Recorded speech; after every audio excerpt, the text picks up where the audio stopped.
Oi, tudo bem? Eu sou a Fabi Costa e hoje é dia de tutorial de maquiagem e hoje eu tô aqui para trazer o nosso vídeo do dia 20 de novembro, Dia da Consciência Negra. Dessa vez eu escolhi uma maquiagem um pouco mais neutra, não vou fazer maquiagem temática como eu fiz ano passado, mas eu queria trazer para vocês. Eu quero dizer para vocês que esta maquiagem, essa produção é inspirada num livro que eu estou lendo, e o livro é Um Defeito de Cor, de Ana Maria Gonçalves. Vou deixar aí na capinha para vocês verem que livro é esse. Esse livro, um resumo assim do livro, é uma história, tá? Não é a história verdadeira, mas ele é baseado na Luísa Maim, que é a mãe do Dr. Luiz Gama, que o Luiz Gama é o primeiro advogado negro do Brasil. Mesmo que na época lá, quando ele atuava como advogado, ele não tinha o diploma, hoje em dia ele já foi reconhecido pela academia como o primeiro advogado negro do Brasil. Aconteceu isso porque na época ele era proibido de assistir às aulas e ter o diploma, né, gente? Mas como ele sabia todas as leis, ele podia atuar como advogado. Então era outro tempo, outra época que o mundo funcionava um pouco diferente.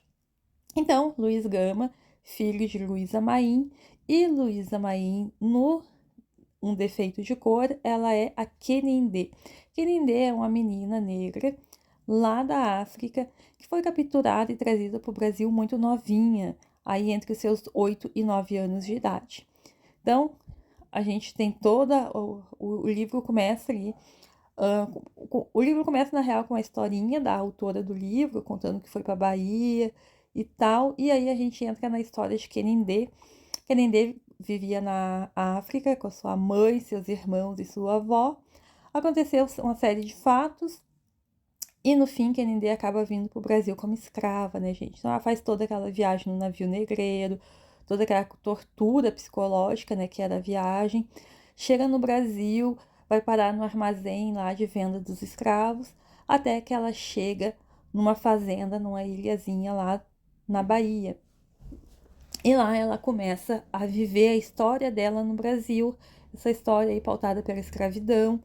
Imagina só, uma menina de 8 anos, toda aquela tortura psicológica dentro do navio negreiro, chega no Brasil, é vendida, e quando ela chega no seu destino final, que seria a fazenda, ela é dada de presente para uma outra criança, né? Então a história começa assim, com ela sendo como se fosse a bonequinha ali, humana, da filha do dono da fazenda, né? Então ali começa essa história, e ali a gente já começa a ver essas relações interpessoais entre escravos, né? Como ela é criança, as outras escravas meio que adotam ela, as escravas da casa, vão adotando ela, dizendo como é que ela deve se comportar, como é que ela deve falar, que ela não pode falar a língua dela ali naquela casa, ela tem que aprender o mais rápido possível o português para poder se expressar. E assim começa a vida de Kenindé no Brasil como escrava. Uh, Esse livro me toca muito porque a primeira parte, assim, os primeiros dois capítulos são capítulos muito fortes, muito pesados, assim, a gente meio que vive aquela história, a gente consegue, a autora escreve tão bem, tão bem, tão bem o livro que a gente consegue até sentir o cheiro, sentir a agonia daquelas pessoas naquele primeiro impacto do livro. Então eu quis trazer essa história da Kenindé, porque é uma história que eu ainda não terminei o livro, mas é uma história que me impactou demais como mulher negra. A partir desse livro a gente consegue entender muitas coisas que muitas. É como se a gente tivesse toda essa carga emocional, toda essa carga psicológica guardada num cantinho assim do nosso cérebro, sabe? Como se a história viesse junto com a gente, assim. Deus da escravidão para cá vem vindo junto com a gente, vem vindo no nosso DNA. Quem é preto, eu acho que entende um pouco disso. Então, pessoas brancas, obviamente, não vão entender o que eu tô falando, mas a gente traz esses pequenos pontos assim dentro da gente, e a gente só vai conseguir reconhecer isso quando a gente se depara com situações que a gente talvez não se sinta preparada para estar em tal lugar, a gente não se sinta confortável em tais lugares, e a gente talvez não se sinta merecedora de tais situações, entende? Mas, voltando na Kenindê, então Kenindê vive naquele ambiente ali daquela fazenda, ali ela faz amizades, ali ela cria laços até de amor, amizade, amor, e ao longo dos anos, alguns desses laços vão sendo quebrados, não por vontade dela, mas sim por situações que vão acontecendo. Também a gente tem uma situação terrível também assim no início do livro, mas eu não vou soltar spoiler para vocês, mas tudo isso, tudo que vai acontecendo ali nos primeiros capítulos do livro vai construindo essa mulher. Até que ela sai da fazenda e ela vai para a capital, para Salvador, ali ela se torna uma escrava de ganho. Uma escrava de ganho nada mais é que é uma escrava que tem autorização para trabalhar na rua. Então ela não trabalha mais dentro da casa, ela ou dentro da propriedade ali do dono. Ela trabalha na rua. No caso dela, ela trabalhava vendendo cookies, né? Ela fazia cookies e vendia os cookies. E ali a gente começa a ver uma outra Kenindê, uma outra face dessa mulher, como a partir do momento que ela tem. Ah, eu esqueci de contar que ela é uma menina super inteligente, ela aprende as coisas só de ver, não precisa ninguém ensinar para ela, ela aprende só de ouvir e ver e obviamente treinando. Então é assim que ela aprende a ler, assim que ela aprende a fazer os cálculos.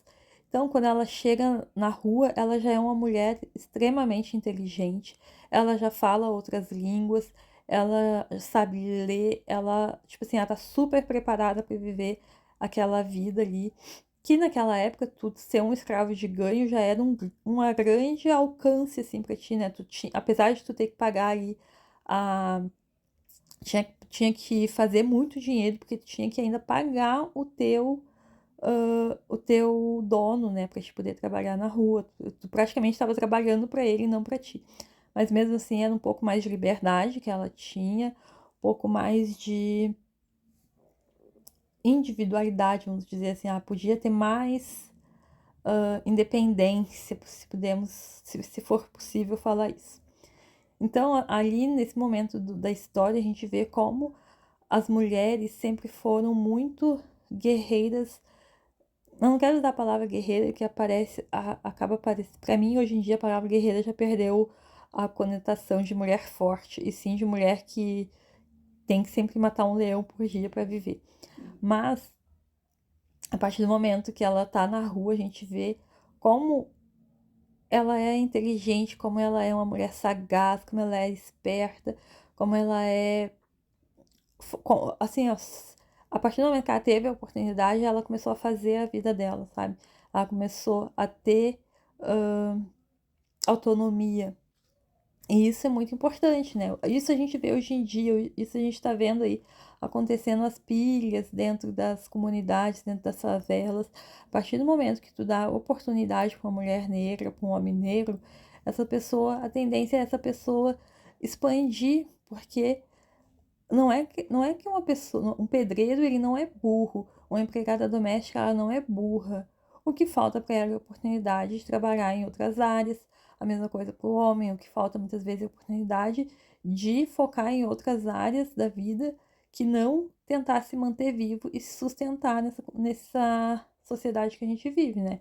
A partir do momento que tu tem liberdade para estudar, tu consegue abrir outros horizontes. E isso é o que acontece com a Kenindê, uma mulher também muito destemida que entra assim nas rebeliões que existiam na época. As pessoas acham que os escravos do Brasil eram escravos super pacíficos e não eram, tá, gente?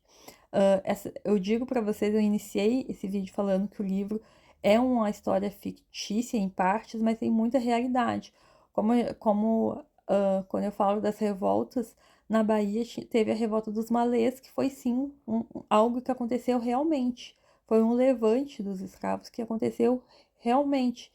E o Brasil todo tinha muito medo dos escravos da Bahia por causa da revolta dos malês. Ninguém queria comprar baiano para ter na sua propriedade em outras províncias, né? Porque eles sabiam que os escravos baianos eram mais tendenciosos a criar levantes, a se levantar contra a escravidão, contra seus donos. Então, os escravos da Bahia tinham essa chaga aí de serem escravos que ninguém queria, porque eles eram mais rebeldes, mais violentos, vamos dizer assim, para que ficasse numa linguagem que todo mundo entenda, né? Mas eram pessoas que não aceitavam a escravidão de, de pronto, assim, né? Não era algo, como eu posso dizer para vocês, não era assim, ah, a gente aceita, a gente chegou aqui, a gente vai aceitar. Obviamente que não. Tinha muitos levantes, de forma violenta mesmo, eles se levantavam contra os seus donos, contra a escravidão, e isso tornava esses escravos um pouco indesejados em outras províncias. E Canindê fazia parte disso. Ela era uma mulher que também não aceitava a escravidão de cabeça baixa, não. Era uma mulher totalmente para frente, totalmente à frente do seu tempo, né? E também isso tem muito a ver com a sua religiosidade. No livro ele conta que Canindê nunca aceitou, nunca quis se converter ao cristianismo. Ela sempre foi uma mulher que teve suas crenças e sempre carregou isso consigo, assim. O ensinamento que ela recebeu lá da avó dela quando ela era pequena, quando ela tinha 6, 7, 8 anos, ela trouxe isso durante toda a sua vida. Ela não perdeu a sua lealdade, a sua religiosidade, tá? Não é nem questão de religião aqui, mas sim de acreditar numa força maior e ter essa convicção, né? Não ceder ao padrão do branco ali, no caso da história. Então, isso também conta muito sobre a personalidade dessa mulher forte, essa mulher que não se deixava abater por tudo que ela passou. Querendê foi mãe também, Querendê foi esposa, Querendê foi mulher, assim, sabe? Então, quando lê esse livro, a gente percebe o poder realmente da mulher. Assim, tem uma passagem no livro que me marcou bastante, que ela fala que ela não se sentia bonita. Ela não se sentia uma mulher bonita, mas ela atraía muitos homens para ela. E mesmo ela não se sentindo bonita. Porém, isso não impedia ela de amar, não impedia ela de sentir desejo, não impedia ela de namorar. Ela não se sentindo uma mulher bela, bonita, nada disso impedia ela de viver a vida como tem que ser vivida, né? Mas o que eu quero dizer pra vocês, como a autoestima da mulher negra, ela tá assim nos detalhes, né? Então a gente pode ser linda, a gente pode ser maravilhosa, mas mesmo assim a gente acaba não se sentindo totalmente bonita, por uma série de situações. E para encerrar aí o nosso pensamento de hoje, eu ainda não acabei de ler o livro, tá, gente? Quero que vocês saibam disso. Mas eu quero deixar esse livro de recomendação para vocês. Quero que vocês descubram também o poder do feminino dentro desse livro. Quero que vocês descubram também um livro que fala muito das religiões que tinham na época, como as pessoas se viam. Eu quero que vocês viajem comigo por esse Brasil antigo, por esse Brasil da escravidão. Sintam comigo as emoções desse livro, que é um livro que te emociona demais conforme tu vai lendo. E é um livro muito bonito. Não tô no final, mas eu quero muito que vocês leem ele. A autora também, Ana Maria, é uma mulher negra, uma mulher potente. E Canindê, eu acho que hoje em dia é isso, é uma mulher potente. Por isso que eu fiz essa maquiagem com verde, com esse cabelo mais volumoso, porque eu acho que isso representa muito a potência da mulher negra, tá bom? Então, feliz 20 de novembro. Beijo.